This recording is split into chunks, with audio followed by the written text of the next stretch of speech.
Hi, I'm Randy Barnett for Fluke. With 35 years of experience as an electrician, I've become a power quality expert and electrical trainer.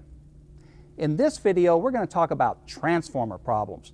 Now, we're all familiar with 60 cycle hum in a transformer, the vibration of those steel laminations in the core at 60 cycles per second. But if that transformer starts to buzz and overheat, you've got problems. The good news is finding the culprit may not be that difficult. Unfortunately, some of these problems occur intermittently.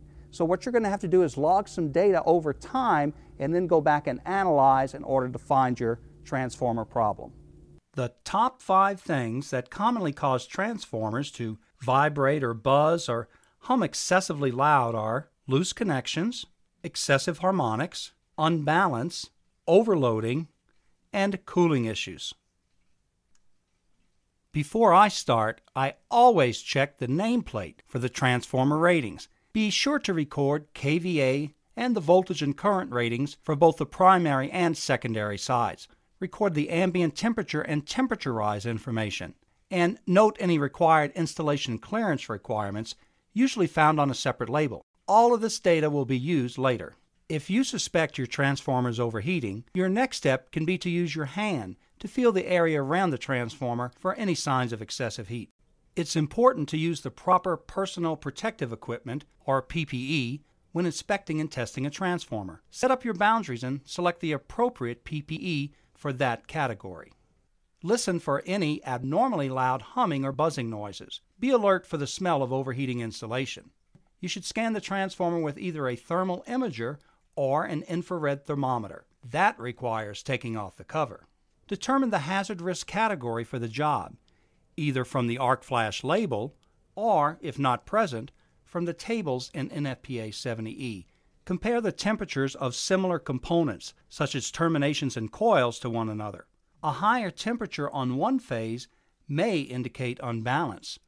A higher temperature on the neutral termination may indicate the presence of harmonics. If the temperatures you read throughout the transformer are substantially higher than expected and the unit isn't in direct sun, then you've got a problem with overloading and cooling. Another thing to look for in a thermal scan is loose connections. Long-term vibration can loosen connections, and this can cause both overheating and sometimes excessive buzzing. Before connecting your Fluke 435 power quality analyzer, make sure you have selected the correct distribution system. When connecting the power quality analyzer, be sure to follow the color coding scheme on the View Configuration screen.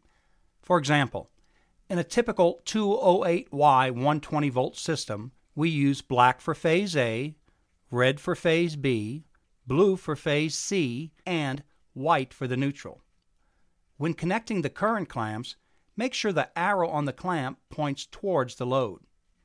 When connecting the voltage leads, make sure to always connect the ground lead first for safety. Then, connect the remainder of the voltage leads. Following the correct color coding scheme greatly reduces the chances of connection errors.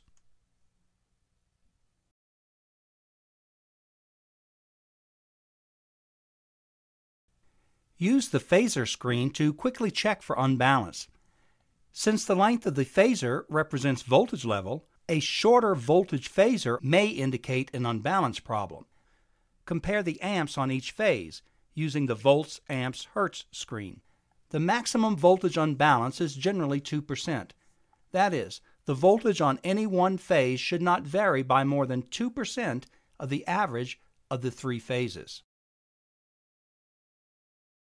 So, if you suspect an unbalance issue, go downstream to the next load and check phasors until you find the source of the problem.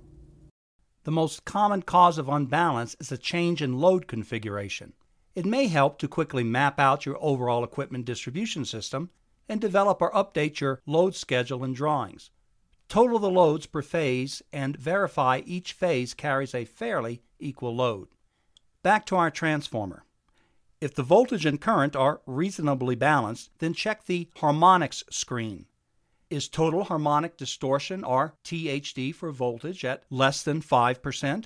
If it is higher, dig into the individual spectrums, the 3rd, 5th, and 7th harmonic, and determine the source of the harmonics. Excessive harmonics on the third or fifth level often point to interference from electronic loads. If you do find evidence of harmonics, move downstream from the transformer to the individual loads. Look for things like high-efficiency lighting systems. When you find the root cause, you'll probably need to install a filter.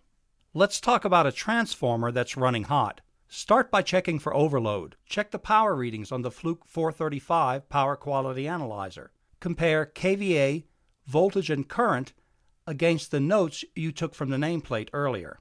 If the actual power consumption you see is less than the nameplate, check for unbalance or harmonics.